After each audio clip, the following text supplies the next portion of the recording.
o reino de Josafá teve paz, porque Deus lhe dera repouso por todos os lados. Amém? Há momentos em que nós vivemos tempos tão difíceis, que nós somos entrincheirados por inimigos tão terríveis, que nós chegamos diante de Deus dizendo: Deus, eu não tenho forças para resistir esse problema.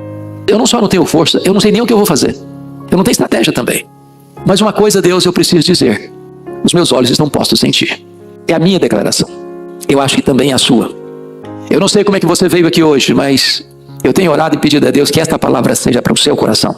E eu estou tão necessitado desta mensagem quanto você também. Há momentos que nós enfrentamos uma ameaça real, uma ameaça iminente e uma ameaça mortal. Foi isso que esse rei está enfrentando. Essa multidão vai atacar e invadir Jerusalém. E Josafá não tem a mínima possibilidade de resistir a essa grande multidão. Ele está não só impotente, mas ele está sem qualquer estratégia. É quando ele chega diante de Deus e faz essa declaração: mas os nossos olhos estão postos em Ti. Então diz a Bíblia que ele convoca toda a nação para orar, para jejuar. E ele faz uma oração firmada na soberania de Deus, na fidelidade de Deus às suas promessas. E então ele quer ouvir a voz de Deus. E quando Deus fala, a mensagem é esta: aquiete o seu coração, acalme. Essa peleja não é sua, essa peleja é de Deus. Vocês não precisam nem sequer batalhar. Vocês não precisam ter medo. Aquietem-se.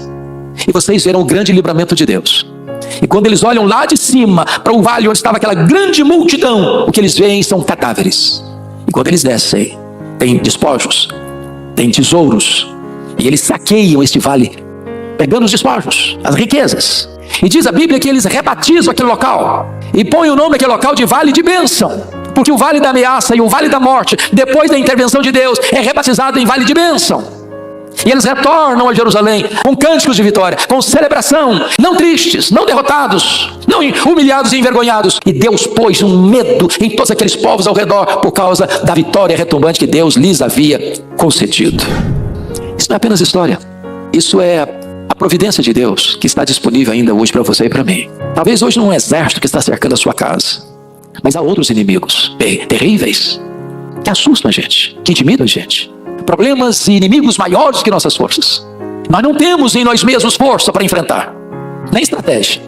Quando você não sabe o que fazer, Deus dá para você estratégias para fazer e vencer. A primeira delas, meus amados irmãos, é a oração. A oração não é em si poderosa, é claro. É o instrumento para a gente fraca acionar o Todo-Poderoso. A oração une o altar da oração ao trono que governa o universo. A oração leva você a conectar sua fraqueza com a onipotência de Deus. Então diz a Bíblia que Josafá começa a orar. Quando é que você deve orar? Você deve orar quando o inimigo ataca você. E ele ataca você todo dia, em todo lugar. E quando você deve orar? É quando você está com medo. Tem hora que você tem medo também.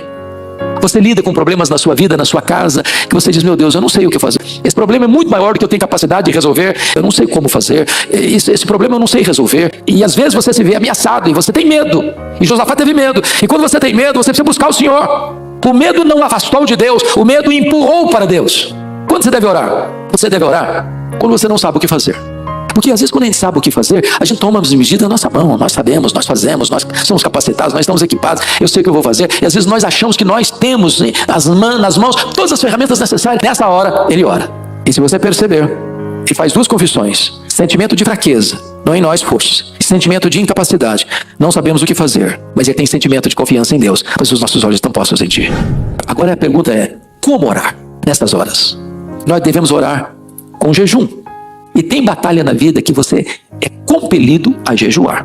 Você se abster dos melhores prazeres da vida, para você se recolher e declarar para Deus: Deus, ou o Senhor age, ou eu pereço. Ou o Senhor manifesta o teu poder, ou não tem escapatória. Essa é uma disciplina cristã que tem sido esquecida na nossa geração. Há batalhas em nossa vida que não serão vencidas, a não ser que nós oremos e jejuemos. Quando os discípulos de Jesus estavam fracassados diante de uma multidão e impotentes para resolver um problema de um pai aflito, eles disseram: mas por que nós não podemos? E Jesus diz: essa casta só sai com oração e jejum. Tem hora que é necessário jejuar. Nós devemos orar também em conjunto. Olha o versículo 4 comigo. Também de todas as cidades de Judá veio gente para buscar o Senhor. Tem hora que a oração é entrar no quarto, fechar a porta e só você com Deus. Mas tem hora que a oração precisa ser uma oração coletiva, na Assembleia dos Santos, para toda a igreja orar. Tem causa, meus irmãos, que não afeta apenas a nossa vida, afeta a vida de todos, de todos, de todos. E nessa hora, toda a comunidade precisa sentir o mesmo peso, precisa sentir a mesma urgência, precisa sentir a mesma necessidade e buscar a Deus em oração.